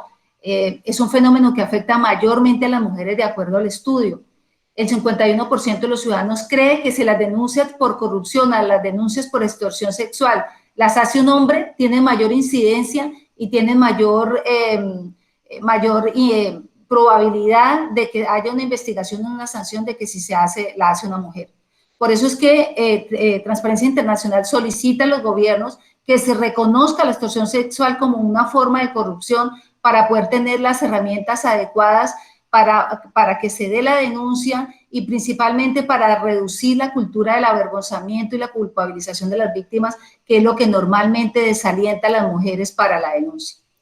Otro aspecto importante para combatir la desigualdad de género es mejorar la participación de las mujeres en política. Aunque ha mejorado últimamente en América Latina la presencia de mujeres en los órganos legislativos y ha sido gradual, sin embargo sigue siendo muy baja. Para 2019, solo 6 países de la región cuentan con el 40% de las mujeres en su órgano legislativo. En Colombia ha habido algunos avances desde el año 54 en que la mujer obtuvo el derecho al voto. Incluso existe la ley de cuotas, como lo existe también en Panamá, que señala que el 30% de los cargos de máximo nivel decisorio y otros niveles de estructura de la administración pública deben ser ocupados por mujeres. Sin embargo, esto no se refleja ni en los resultados electorales, ni tampoco en los partidos políticos. El informe Atenea Colombia, la hora de la paridad, que es liderado por ONU Mujeres, señala que el punto más crítico está en el poder local, en las alcaldías y los consejos, donde tan solo llegan al 12% de las mujeres, en el Senado al 21% y en la Cámara tan solo al 8%, al 18%, perdón. En Panamá, aunque se han dado esfuerzos también recientes en materia legislativa y también existe la ley de cuotas, solo el 16% de las mujeres fueron candidatas en las pasadas elecciones ante una abrumadora presencia de los hombres. Peor aún si se compara con los 2 procesos electorales anteriores, en que entre el 2009 y el 2019 tan solo un 0,8% de progreso hubo en la participación de las mujeres. Y todo ello a pesar de que la mujer en Panamá representa más del 50% del padrón electoral, por lo que debería tener una mayor representación.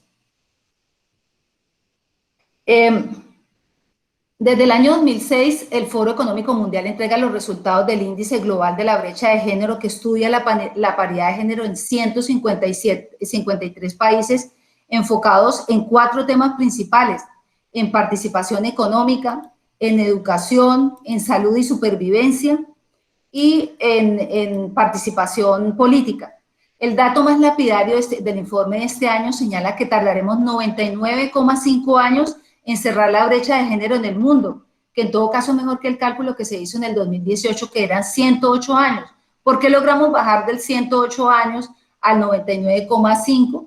Porque las mujeres en el mundo, en otras regiones, no en esta, hubo un incremento del número de mujeres en participación política. Acordémonos que por este tema de la pandemia se ven que donde han estado las mujeres, donde están las mujeres como presidentas o primeras ministras, han tenido una mejor avance o una mejor contención de la pandemia.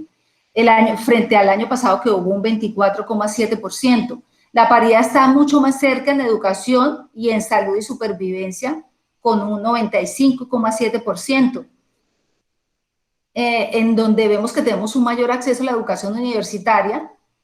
En esta gráfica, perdón que no la pasé, vemos que tenemos un mayor acceso a la educación universitaria. En la primaria los hombres están más representados, pero vemos que en la educación terciaria o universitaria las mujeres terminan más las carreras universitarias. Sin embargo, esto no se ve reflejado en la participación económica o en el ingreso económico que recibe la mujer por la participación, ya que con el mismo nivel educativo y el mismo trabajo, las mujeres obtienen un 23% menos de salario o de ingreso que los hombres. El informe señala que esto se prevé o se presenta por varios factores. Uno de ellos es bajos niveles de mujeres en puestos de liderazgo o de dirección, el estancamiento de los salarios, la baja participación en la fuerza laboral, también porque no hay suficientes mujeres que accedan a las profesiones donde ha habido un incremento en los salarios, por ejemplo, en el área tecnológica, en el área de la innovación. Las mujeres activas en el mercado laboral normalmente se encuentran en puestos de categoría salarial media o baja, o en aquellos puestos en donde últimamente se ha automatizado esa función. Además, la falta de acceso a capital limita en gran medida las oportunidades laborales de las mujeres en actividades de emprendimiento. En Latinoamérica se ha reducido la brecha de género en tan solo un 1%. El estudio señala que Panamá se ubica en el puesto 46 a escala global, subió o está por debajo de un puesto, en donde en el 2018 ocupó el puesto 45. Panamá ha venido perdiendo desde el 2006 15 peldaños, puesto que en ese momento ocupaba el puesto 31 y hoy ocupa el puesto 46. Sin embargo, en salud y supervivencia ha mejorado y está en el grupo de los países que ocupa el primer puesto. El estudio señala que las mujeres panameñas también ocupan bastantes cargos en tecnología y en participación económica, y esto les hizo subir un puesto importante en la clasificación. Colombia se ubica en el puesto 22 a escala global, aumentó 18 puestos con relación al año 2018, que ocupaba la casilla 40 o el puesto 40. En el ítem de empoderamiento político en que mejoró, fue muy importante tener una mujer como vicepresidente, y que 3 de las economías más grandes del país, Bogotá, Valle del Cauca y Atlántico, sean gobernadas por mujeres. También está en el primer puesto en cuanto a salud y supervivencia. Las mujeres colombianas cada vez acceden más a la educación superior. Todo esto que hemos comentado y registrado hasta ahora se da sobre desigualdad de género, lo que ha ocurrido o lo que ocurría en lo que llamábamos los tiempos normales, ¿no? Cuando la economía, la salud de las personas, el acceso a la educación, a los puestos de trabajo funcionaban normalmente. Ahora enfrentamos la pandemia del COVID, que ha impactado todos los aspectos de la vida de las mujeres y de la humanidad en general, pero con más fuerza vemos que la impacta en la vida de las mujeres. Las medidas de confinamiento buscan proteger la salud pública y evitar el colapso de los servicios de salud. Sin embargo, su aplicación no es neutra desde el punto de vista de género. Los hogares se han convertido en el espacio donde todo ocurre. El cuidado, la educación de los niños, la socialización, el trabajo productivo, todo esto ha exacerbado la crisis de los cuidados, se ha incrementado la carga de manera importante, y esta respuesta no ha sido colectiva. La realidad muestra que esta obligación o esta doble carga recae principalmente en las mujeres. Fuera de los hogares también constituye el mayor contingente que está asumiendo los cuidados en el sector de la sanidad, del trabajo doméstico y remunerado, los centros especializados de cuidado, de adultos mayores, de personas con discapacidad. Todo esto lleva a una situación que impacta la salud de las mujeres y las expone a un mayor riesgo. En la región, en Latinoamérica, la mitad de los médicos y el 80% del personal de enfermería son mujeres, o sea que son ellas que enfrentan el mayor riesgo de contagio por su continua exposición al virus y por la escasez global de equipos de protección. La carga adicional de trabajo en el cuidado de las niñas y otras personas dependientes, la enseñanza, las rutinas de higiene que ahora son más demandantes, la atención del trabajo remunerado, que unido a ello, además la estructuración de las salidas de la cuarentena, por ejemplo, aquí en Panamá, que hay más salidas para las mujeres que para los hombres, aumentan la exposición al virus de todas ellas, puesto que son ellas las que generalmente concurren a los mercados a hacer las compras. La región de las Américas llega a esta crisis con un rezago importante también en el tema de la mortalidad materna. De hecho, fue el único objetivo de desarrollo del milenio que la región no alcanzó. En el ébola, en la crisis del ébola, se pudieron observar que la mortalidad materna se había incrementado en un 75%, y es por ello que este es uno de los puntos principales en que se ha concentrado las políticas públicas para que esto que sucedió allá no nos suceda a nosotros en esta pandemia, en medio de esta pandemia. El confinamiento también agudiza la crisis del cuidado, aumenta la carga global. Según la Organización Internacional del Trabajo, las mujeres tienen a su cargo el 76,2% de todas las horas de trabajo que no son remuneradas. Es una situación que está siendo agravada con las medidas de confinamiento, particularmente en las familias donde los hijos están en edad preescolar o no pueden asumir de manera directa el estudio a distancia, y también en las familias donde tienen a cargo un familiar con una enfermedad crónica o tienen mayores dependientes. De acuerdo con las legislaciones nacionales, se denomina feminicidio o femicidio al homicidio agravado por razones de género. La información oficial que tiene Latinoamérica es que en el año 2019 hubo 3.800 muertes de mujeres víctimas de feminicidio o femicidio. Los países con la tasa más alta es El Salvador y Honduras. Se ha evidenciado, y lo hemos escuchado muchas veces, que el hogar es el lugar más peligroso para las mujeres, por lo que el encierro hace que se incremente ese riesgo de violencia contra ellas en la medida en que aumenta el tiempo de convivencia, se generan conflictos alrededor de cuestiones domésticas y familiares, la violencia se prolonga sin que sea interrumpida y se genera una percepción de impunidad en el agresor, porque sucede una vez, sucede dos veces, y como no le sucede nada, como no hay ningún tipo de sanción, pues llega a mantener o a sostener esa sensación de impunidad. Las niñas también están más expuestas al abuso y a la violencia, a lo que se adiciona pues el riesgo de abandono a la etapa escolar, o que muchas de ellas no tienen recursos para poder acceder a los medios tecnológicos para la educación a distancia, adicionalmente porque las retiran para que ellas sean las que ayuden en las tareas domésticas. Las mujeres tienen miedo a denunciar los abusos, y la cuarentena y las restricciones sanitarias y de circulación pues agrava esa denuncia. Por ejemplo, pensemos en las mujeres que viven en zonas rurales o que tienen difícil acceso a medios tecnológicos o que simplemente no los pueden usar. Todas estas mujeres van a tener o no van a poder denunciar, además porque los albergues y todos estos sitios donde las reciben en muchos casos están suspendidos los servicios. Sobre los derechos económicos de las mujeres se evidencia una falta de corresponsabilidad, como lo decía, tanto en la parte doméstica como en laboral. El cuidado es colectivo, sin embargo, pues a la mujer se le ha endilgado este rol como importante o como que ella es la que tiene la obligación principal, y esto pues perjudica su participación en el mercado, provoca esta brecha salarial que lo hemos visto y que cada rato se presentan informes sobre ella, y limita su acceso a empleos de calidad. Según datos de la CEPAL en el 2018, por cada 100 hombres viviendo en hogares pobres en la región, habían 113 mujeres en situación similar. Y a estas 113 mujeres hay que agregarle los niños de cada una de ellas. El porcentaje de mujeres mayores de 15 años sin ingresos propios, o sea que son dependientes, en la región son de 29,7%, o sea 30% de las mujeres son dependientes frente a tan solo un 10% de los hombres. En otras palabras, casi un tercio de las mujeres en la región son económicamente dependientes y esto las hace más vulnerables. La Organización Internacional del Trabajo señala que el 79% de los hogares monoparentales están encabezados por mujeres, que aumentan las responsabilidades económicas de los niños, de las personas a quienes ellas también están responsables, y las colocan en un grado de vulnerabilidad superior. Esto porque la mujer tiene que seguir trabajando para poder tener un sustento económico, y adicionalmente se le carga todo el cuidado de las demás personas que tienen bajo su cuidado.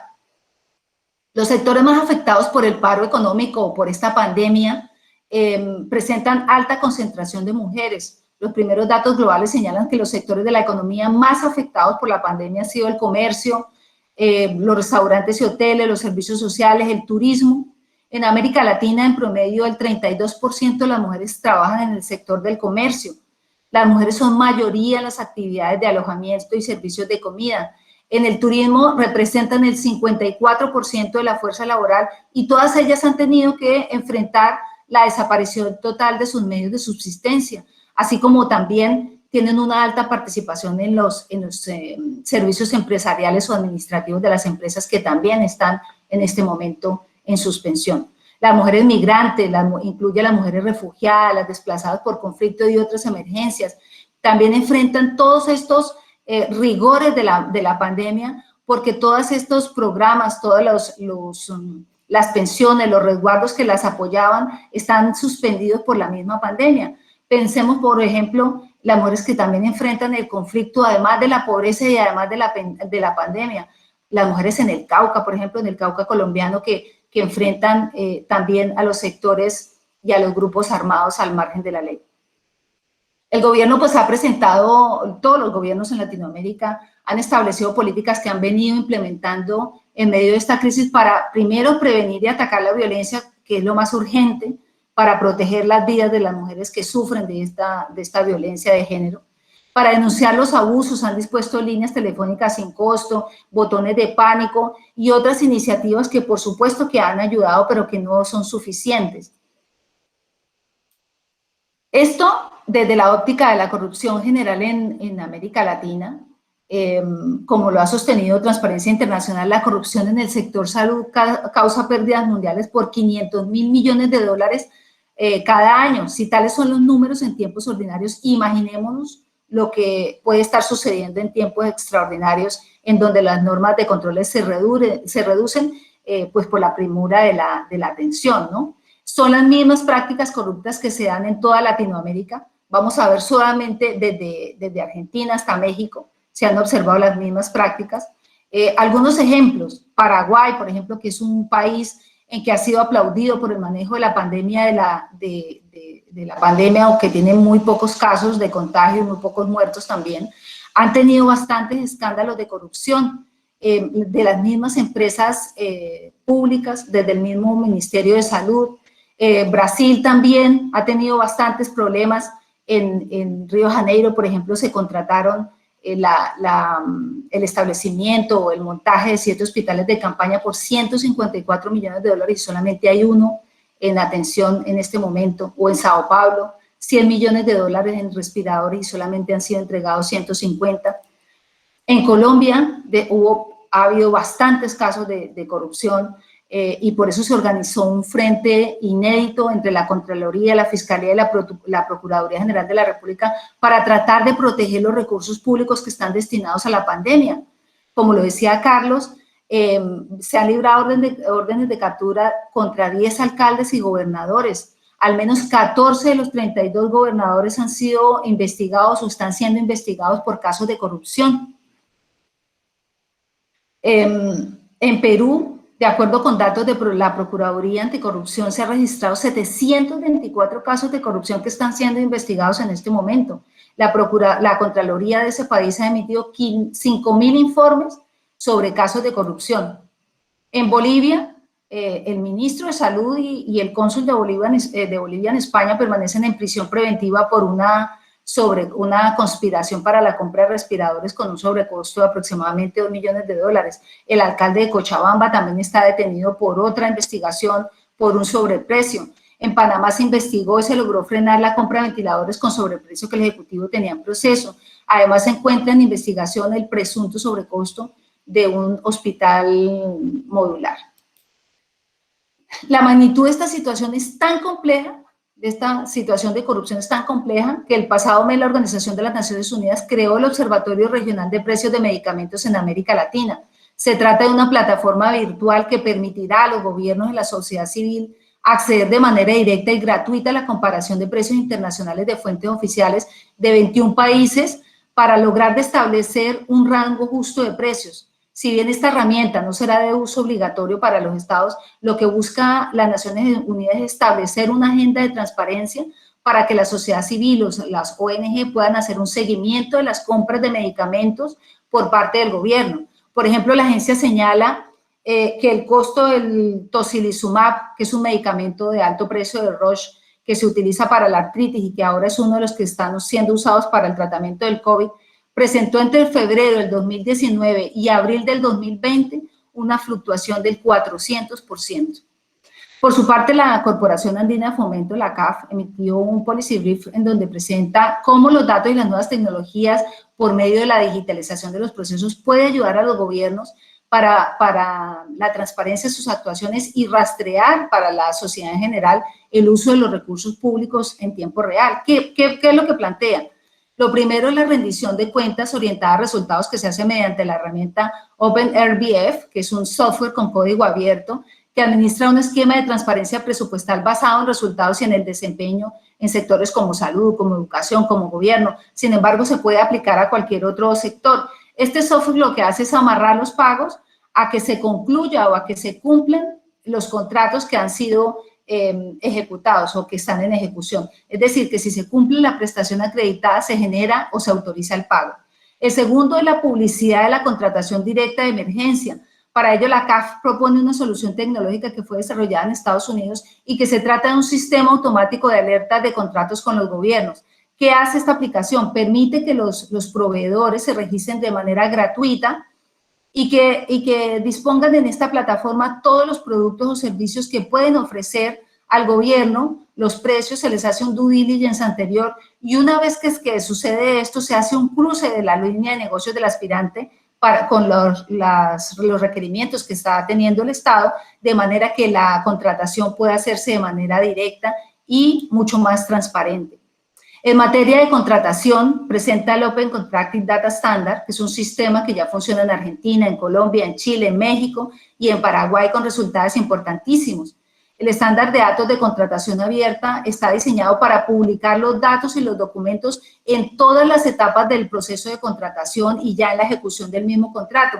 Es decir, que permite a la sociedad civil, a las ONGs, a los periodistas y a todos quienes quieran acompañar el proceso de manera transparente. Por último, el Open Fiscal Data Package, que fue desarrollado por la Iniciativa Global de Transparencia Fiscal y el Banco Mundial con dos propósitos. El primero es estandarizar la estructura y el contenido de datos de presupuesto y gastos del gobierno que son publicados para conocimiento público, para que a partir de ellos se puedan construir herramientas de análisis o de comparación y, por otro lado, proporcionar un marco sólido de publicación y de fácil acceso y comprensión para los investigadores, para periodistas, sociedad civil y todos en general quienes quieran conocer la información que trae que debe presentar el gobierno. Estos casos de corrupción que estamos presentando, y mucho más por citar porque fueron tan solo ejemplos, pues ponen en entredicho la efectividad de las instituciones para evitar la corrupción y pues obviamente que denota la ausencia de valores de quienes ejercen la función pública. Si bien la atención está puesta en la reducción de los casos y en encontrar una vacuna en el menor tiempo posible, la gobernanza está enfrentando una dura prueba en toda Latinoamérica, en medio del desasosiego pues que tenemos toda la ciudadanía en general y de los sacrificios personales que estamos haciendo todos, ¿no? Frente a la incertidumbre de género y corrupción es importante que además de las políticas que presenta, las políticas públicas, el sector privado acompañe el compromiso de la promoción de la igualdad de género en el mundo laboral, ya que el sector privado no puede ser subestimado. La forma en que las empresas hacen los negocios y el grado en que garantizan que tanto hombres como mujeres contribuyan de igual forma y también se beneficien por igual, va a tener enormes efectos en el desarrollo sostenible del mundo entero. Al convertir la igualdad de género en un componente central de las prácticas empresariales, el sector privado puede ser un motor de gran beneficio para todas las personas. Al final de esta crisis que estamos viviendo, la principal conclusión es que estamos viviendo una fragilidad extrema de nuestras instituciones, que necesitamos impulsar una reforma cultural, educativa y gubernativa en toda la sociedad que reduzca esta práctica de la corrupción que no es de ahora y que se promueva la denuncia, que se incluya a la mujer en los puestos de decisión y que por supuesto cada uno de nosotros trabajemos de manera individual desde nuestros espacios. Muchas gracias.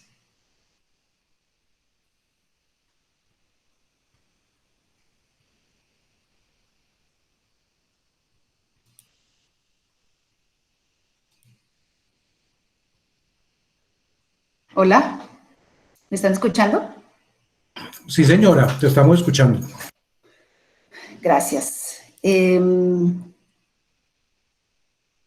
Pues una de las preguntas que recibí, Carlos, ahora entramos, muchas gracias por escucharnos, entramos a la etapa de preguntas.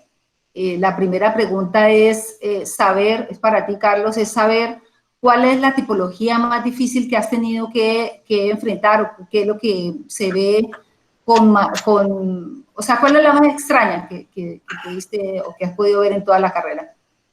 Digamos que hubo ahora, el año pasado que estuvimos haciendo la evaluación de riesgos para el sector de la vigilancia y seguridad privada, fue una muy curiosa y es como a partir de, aquí lo llaman valores agregados. Entonces el valor agregado se supondría que debería ser ¿por qué es especial su servicio?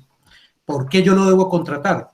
Aquí lo malinterpretaron y entonces es, aparte de lo que usted me va a dar, aparte de su servicio, ¿qué más me va a dar? Y entonces es bien curioso porque, por ejemplo, acá los temas de los circuitos cerrados de televisión, los componentes del circuito cerrado de televisión son elementos considerados de seguridad y defensa nacional. Así está desde el punto de vista normativo. Y es decir, que la Superintendencia de Vigilancia y Seguridad Privada debe dar una autorización o un visto bueno a los importadores para poderlo hacer. Y entonces, La sorpresa fue mayúscula porque cuando nos sentamos con la gente de la DIAN para hacer un barrido de esas personas que están autorizadas por parte de la superintendencia para hacer este tipo de importaciones, nosotros en la superintendencia solamente teníamos 1.110 personas autorizadas, pero cuando vimos las operaciones, las operaciones que se habían hecho, eran 11.400 personas más las que habían realizado este tipo de importaciones. Ahora, ¿el problema cuál es?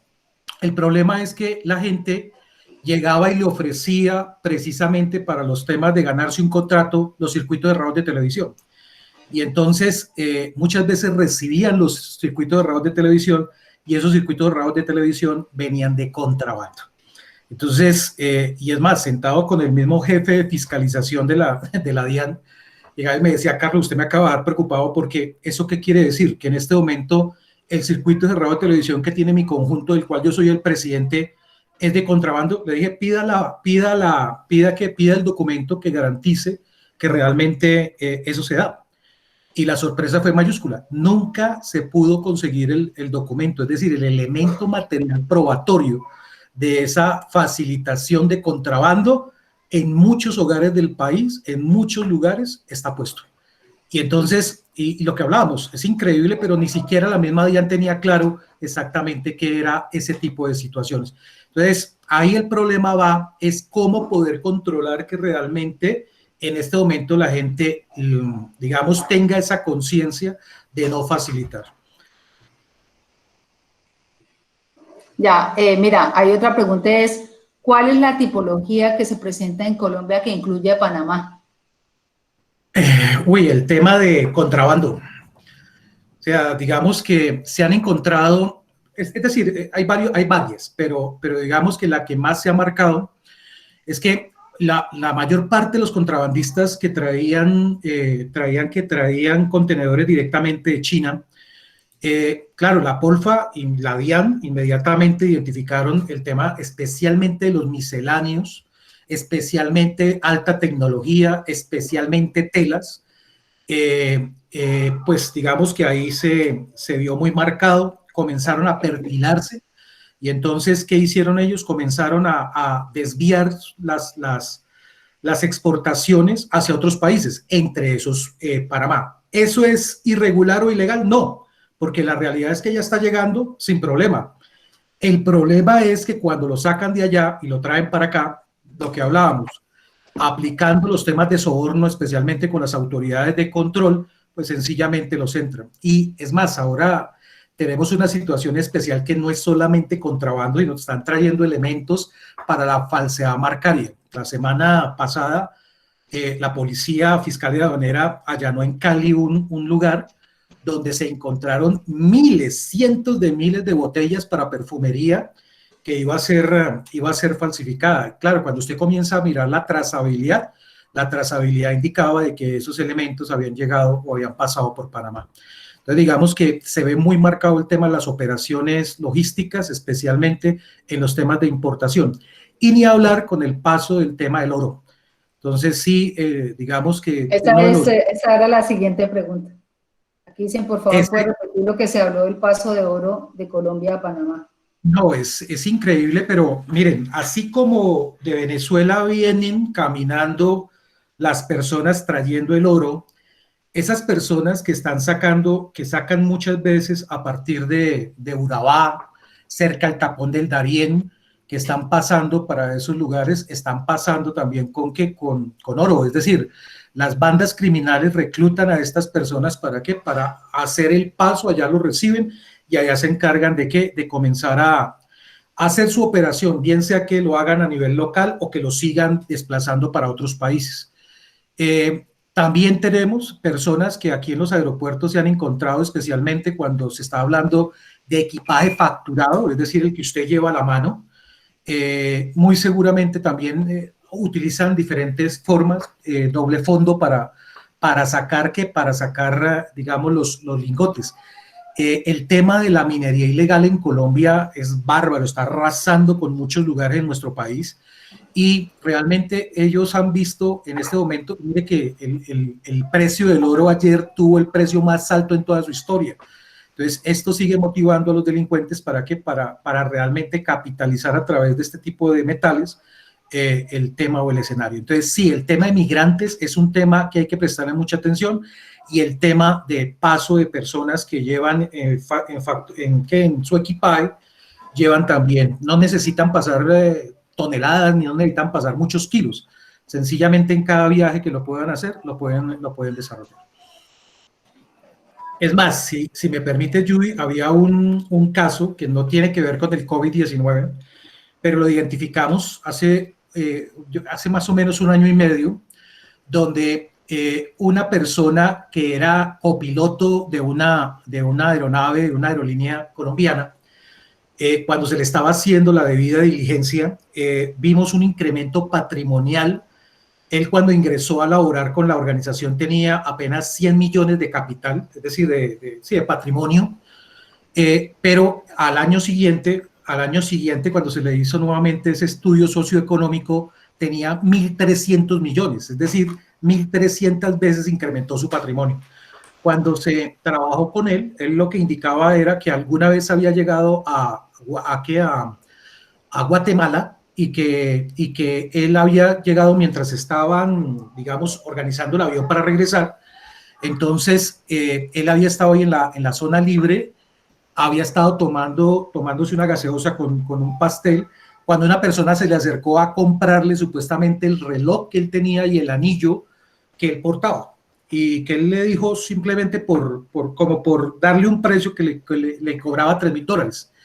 El señor le dijo que le pagaba, y resulta que la persona dijo que no, mentira, yo no lo vendo. Entonces le ofreció 2.000 más, es decir, sacó $5.000. Él regresa a Colombia. La persona le dijo que él trabajaba ahí en la zona libre, que sencillamente si le traía o le llevaba más oro o joyas, él se las compraba. Entonces, ¿qué dice él? Que él viene aquí a Colombia, llega a Bogotá, se va para el sector del centro, compra en la calle el tema de las esmeraldas, el tema del oro, y viajaba 4 veces al mes a Ciudad de Guatemala. Entonces, 4 veces a la semana. Entonces, 4 veces a la semana iba, llevaba y vendía. Y siempre se cuidaba de no pasar de $9.999. ¿Para qué? Para no tener que reportar. Y el negocio se volvió tan bueno que ya no solamente lo hacía el copiloto, sino lo hacía el piloto, y lo hacían el resto de la tripulación, 4 personas más. ¿Dónde están las facturas del oro o de las joyas que compró? No hay. ¿Por qué? Porque las compraba en la calle. ¿Dónde está la factura o el recibo de la compra en Ciudad de Guatemala de las joyas? No lo hay.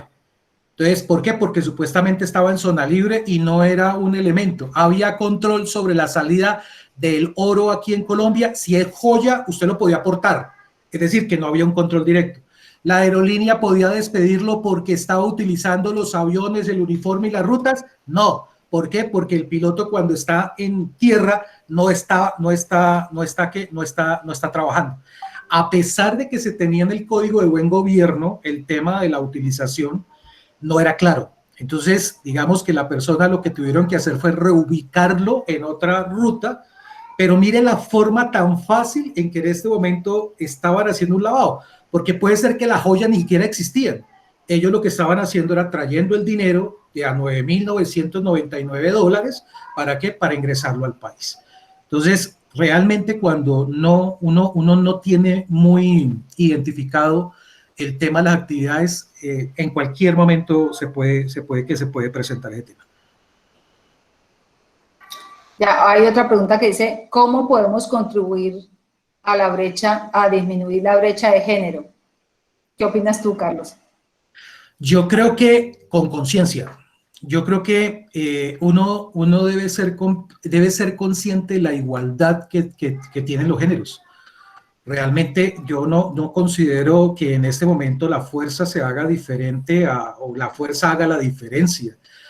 Yo creo que todas las personas tienen oportunidad. Yo creo que también después de la conciencia está en la oportunidad que tengan las personas para poderse desarrollar. Y yo creo que cuando 2 personas se pueden desarrollar libremente, no en una competencia, muy seguramente es un equipo exitoso en cualquier actividad que vaya a desarrollar.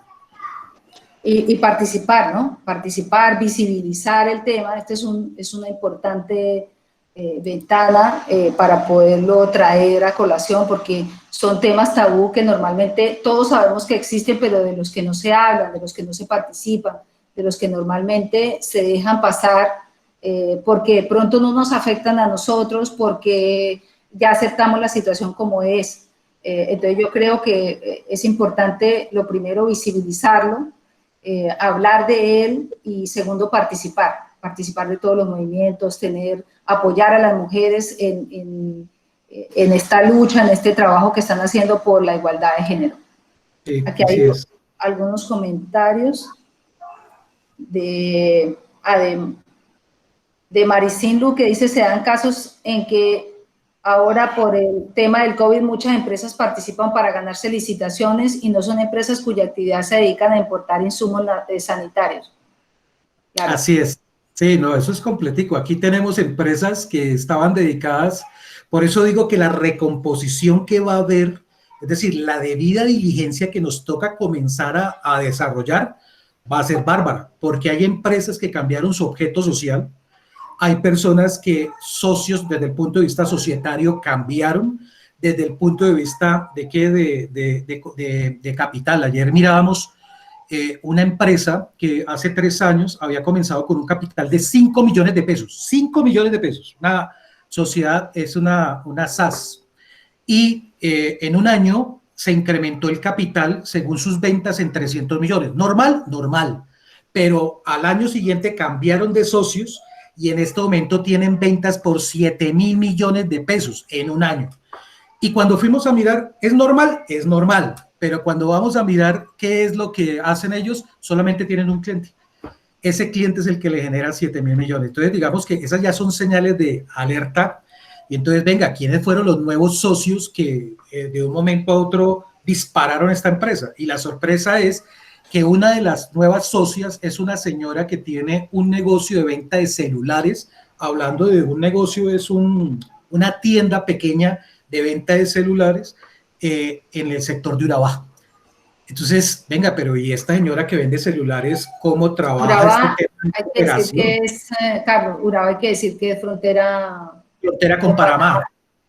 Es un área de influencia del GAO en este momento del clan del Golfo, con mucha incidencia desde el punto de vista de narcotráfico. Entonces ya comienza, eso es rapidito, uno y comienza a identificar precisamente la actividad. Cuando estuvimos revisando el tema financiero, tuvo un pago que le hizo el cliente en efectivo de más de 500 millones de pesos un 30 de diciembre. Y supuestamente lo iban a consignar el 2 de enero. No aparece la consignación, no aparece, pues, digamos que desde el punto de vista de la revisión, no aparece la consignación. Entonces, hablando con la contadora dice, no, se pasó a caja. Mentiras, me equivoqué, no se había consignado, sino se guardó en la caja fuerte. Muéstreme en este momento, porque ellos tienen obligación de hacer reportes de movimiento en efectivo, no lo hizo. Entonces, digamos que ahora con más veras vamos a ver esos incrementos porque muchos capitales están llegando en efectivo, no se están haciendo a través del sistema bancario, que uno lo que busca es que todo pase a través del sistema bancario como un filtro. Entonces, vamos a llevarnos sorpresas en los cambios que van a tener las composiciones de las empresas. Mira, y Maricín dice aporta algo muy importante que dice: la falta de debida diligencia por falta de capacitación puede afectar sobre todo en entidades públicas al no saber distinguir las empresas de contrabando. Claro, muy importante, y lo comentamos en otra charla que hicimos, que normalmente, por ejemplo, en Colombia y en Panamá también hay mucha legislación entre los sectores financieros y no financieros en Panamá, o el sector real en Colombia, como se denomina, que muchas veces ni siquiera ellos mismos saben que son sujetos obligados, que tienen que cumplir la ley, que tienen que tener cumplir ciertos requisitos, tener cuidado de hacer la debida diligencia, ni siquiera conocen cuáles son la terminología, cuáles son los estándares que deben realizar de esta debida diligencia, y por eso también me parece un buen punto que definitivamente no logran hacer la identificación de lo que puede estar sucediendo en su negocio. Aquí en Colombia, con VAX y en la Superintendencia de Vigilancia, hicimos un curso para auditores de cumplimiento LAF para los servicios de vigilancia y seguridad privada. Cogimos a todos los inspectores, 40 inspectores de la superintendencia, a enseñarles cómo auditar realmente una empresa vigilada en los temas LAF. Y es increíble, pero la gente piensa que el lavado de activos es solamente, como siempre se dice, que es solamente hacer ver lícito algo que es de origen ilícito. Cuando comienzan a ver realmente la profundidad y cuando comienzan, porque cuando se habla de auditoría va al taller, a la minucia, a crearle una habilidad para que la persona realmente pueda desarrollar la tarea. Pero sí, uno de los grandes puntos, una de las grandes deficiencias que se tiene, especialmente aquí en Colombia, es la falta de capacitación que se tiene con el personal para estos temas. Perfecto. No sé si tengan alguna otra pregunta ahora.